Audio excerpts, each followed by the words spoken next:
All right, so here we go. Let's go into this. This comes from a gentleman named Spencer, and Spencer has Cool Season Turf, and he says, absolutely love the Instagram page and your blogs. By the way, if you don't follow me on Instagram, check it out over there, Alan Hane, ALLYNHANE. I have been doing Instagram content and video. I've let off that the last month here, but I've been trying to do one every 2 weeks. I do an Instagram video, but you film those in a taller, in a vertical format, and they look really cool. I kind of like the way it looks. So you go over there, and I've been letting out some tips there, as well as that is where I really unleash the Chicago accent and try to do an Instagram story every couple, 2-3 days over by there. Let you guys know what's going on over here by LCNHQ. You got some behind-the-scenes stuff over there, stuff that don't make it on a YouTube channel, so you can see that over there. All right, so with that, though, he says, absolutely love the Insta page and your blogs. It's always great when there is some actual, not forced comedy included in the people I follow. Well, thanks, bro. I'm hoping you could help out with some advice. I completely killed my back lawn last fall with glyphosate, laid down 4 to 6 inches of topsoil, and planted a high-quality turf-type tall fescue. Everything came in great and was looking good going into the winter here in Massachusetts. Well, it surprised me this spring. I had large patches of Poa Annua. All right, so let me just catch you up here. So he burned his lawn down last year, seeded, everything came in good. And then this spring, as things started coming out, he got large patches of Poa Annua. Not sure if it was just dormant deep under the topsoil. Or he says, I'm not sure if it was just dormant deep under the ground or if my topsoil wasn't the quality I thought it was. Anyways, this spring, I did the same to the front yard, and although I had good germination, the crabgrass also came in. At this point, I'm just looking towards my late summer and fall plan. I've read a lot about tenacity strategy. Tenacity is a weed killer. And other pre-emergence. My initial strategy was to put down tenacity, aerate, overseed at the end of summer. I'm looking at purchasing your cool season plan and wondering if it covers that strategy. Okay, so let's go into this. So a couple things, and I'm going to have to do a little I told you so on this one, Spencer, and you may not have seen this before, and probably a lot of people haven't, so I'm just going to say I do not recommend the lawn burn down. Of course, my phone always rings. Hello, Alan. All right, back to it. So I'm going to say I do not recommend the lawn burn down. And what the lawn burn down is, for those of you that don't know, is people, for some reason, they don't like what's in their lawn. I am a fan of old school lawns. What an old school lawn is it's a lawn that's been in there for a long time, maybe 50, 60, 80 years, and it's a hodgepodge of different grasses. Now, there may be some undesirables in there, and you can pick those out by hand or glyphosate those out one at a time. But for the most part, I like an old school lawn because those are the fighters. If that grass has been there for 40, 50 years, what does that tell you? That tells you that's the seasoned grass. That's the wise grass. That's the grass that's made it through while all the others died. And sometimes you'll get older grass types or cultivars, that their seed is actually viable. Because just so you guys know, one of the big panics we get every spring is sometime in April, May, usually May into June sometimes, depending where you live, people will start seeing all these seeds in their lawn and their Kentucky bluegrass lawn or their turf-type tall fescue lawn, and they think it's weeds, but actually it's just your grass going to seed. It's just its natural thing. The deal with that, though, is that seed is not viable. It is sterile, and it's been bred that way. So if you have an old school lawn, though, you may have some of that older grass that actually that seed can be viable, and that's pretty cool. And the idea there is that I recommend keep the old school lawn and just add the newer, fresher grass types, cultivars to that to improve it over time. So keep building on a great foundation. Okay, so that's my recommendation. And by the way, I think old school lawns look great. I think they look really nice. So that's my strategy there. But it looks like Spencer went ahead and did that burn down, and now what's happened is he got Poa Annua that invaded him in the spring. Now let me explain Poa Annua to you. It's a fall germinating annual. And so what an annual is as opposed to a perennial is an annual means the seed grows, and in this case it grows in the fall. It lives over winter. It grows really fast and hard all during the spring. And then summer, once it gets hot enough, probably over 85 degrees, the Poa Annua will push seeds. The thing is, it pushes seeds about the same time or at a similar time that your good grass does, so you don't necessarily notice that.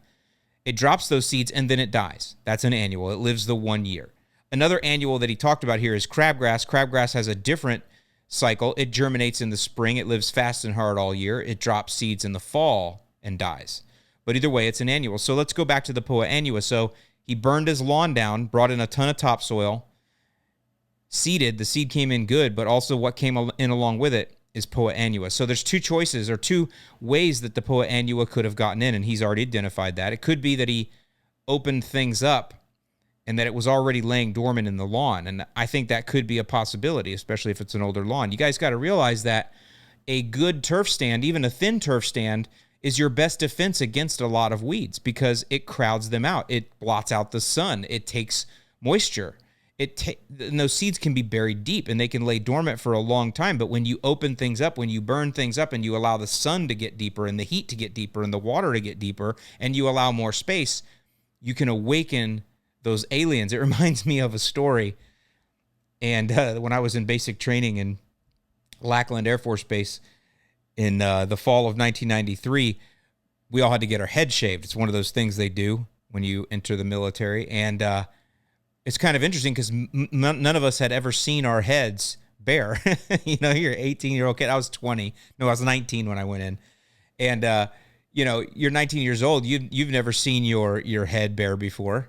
And so some guys had misshapen heads, things like that. There was one dude that we ended up naming him Alien Nation because when his head was shaved and once we got out in the sun a little bit, he got all these dark splotches on his scalp. And I'm being mean here, I guess, but I'm just telling you a story. If you guys ever realize there was a show in the 80s, in the late 80s called Alien Nation about these aliens, and they had these like splotches on their bald heads.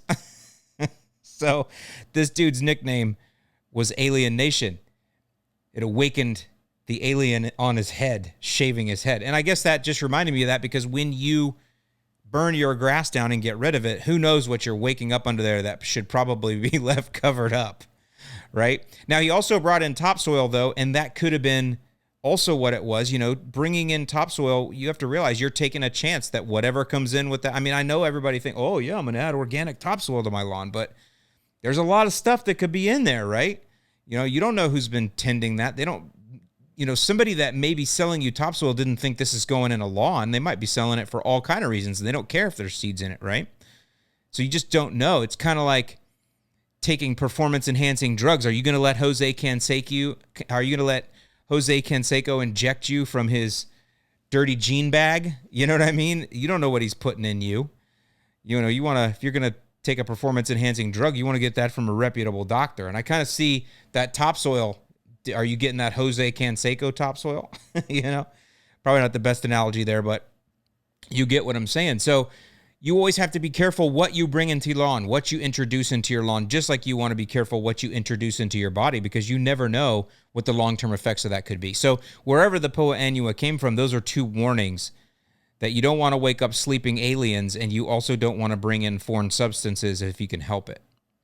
So he's stuck with that now. So then Spencer says he went ahead with the front and he seeded in the spring. And I've always encouraged you not to do that as well for this exact reason, because the thing that germinates in the spring is crabgrass. And so you're going to be doing all of this watering and all of this fertilizing to get your good grass to grow, and right alongside of it is that crabgrass. And in this case, he burned it down. So he opened it up for the crabgrass, and the crabgrass will outrun your good grass in most cases. So we got a double whammy going on here. Now, the thing about that is, Spencer, is I need to caution you here, because what you're left with, let's go back to the back lawn, is your Poa Annua is all mostly dead now because it's hot.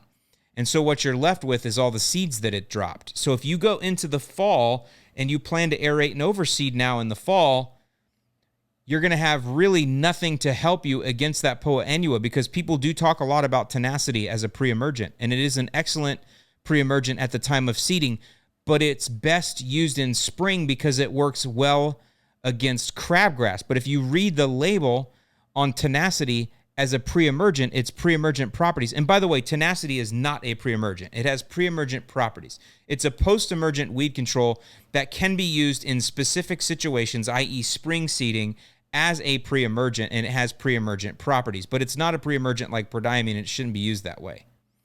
But when you're seeding in the spring, yes, because it can help you suppress or stop crabgrass.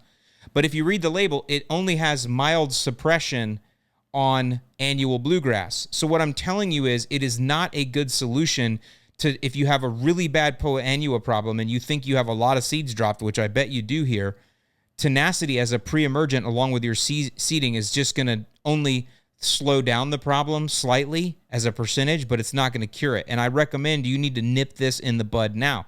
This is like a cancer. Poa annua is a cancer in the lawn, and you need to nip it in the bud immediately.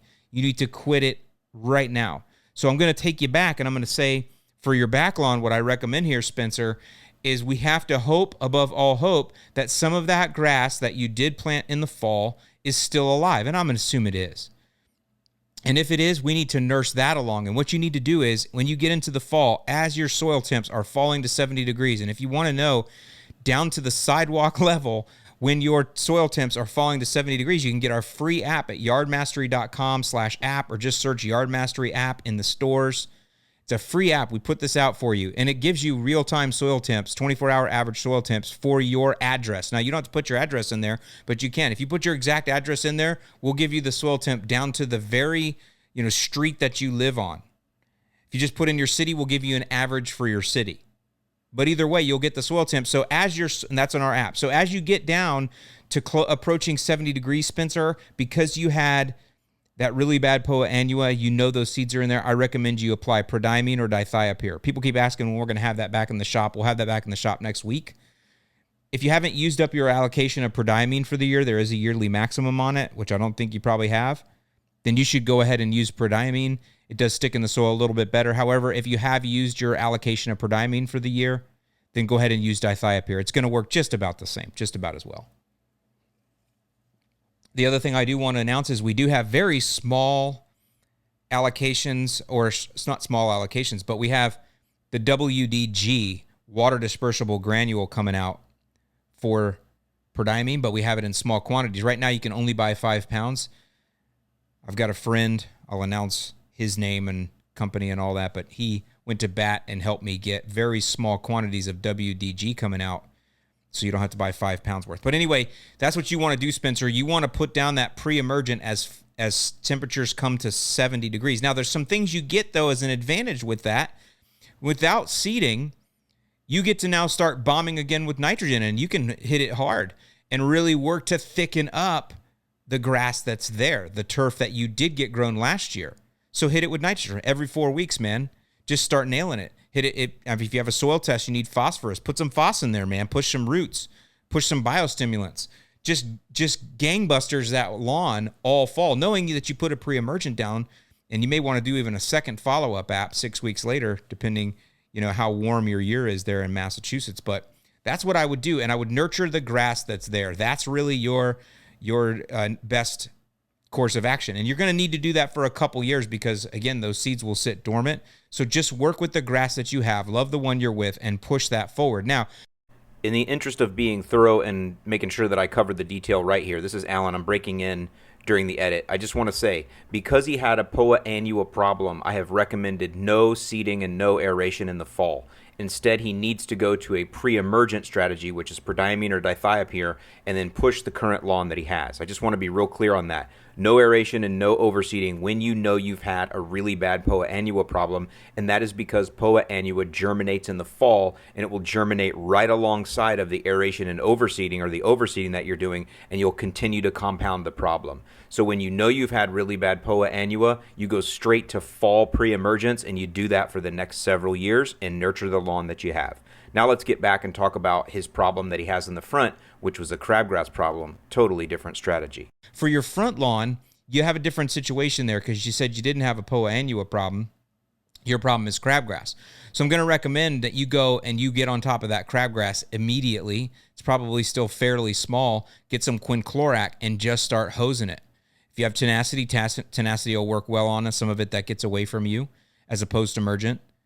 Just start hammering on it. The front lawn, because you didn't have the Poa annua problem, that can get an aeration overseed in the fall. But you won't need a pre-emergent there. I don't recommend pre-emergent in the fall, like a tenacity, I mean. I definitely don't recommend prodiamine or dithiopyr because it'll kill whatever Kentucky bluegrass or tall fescue you put in there. But for sure, you don't want to use tenacity either. Not going to help you much, as I previously illustrated, but you have to realize that any grass or any weeds that come up alongside of your fall seeding are going to be killed by the winter. That's the thing that you guys with the cool season lawns get, is you get winter as a reset button. We don't have that luxury down here in the South. our soil never sleeps, and therefore the weeds are always growing and trying to take the land. But you guys get that wintertime. So that's why fall seeding works so well. Aerate, overseed, push the lawn, mow it a couple 2-tree times, let the winter kill off everything else. Then next spring you start it and pick it back up.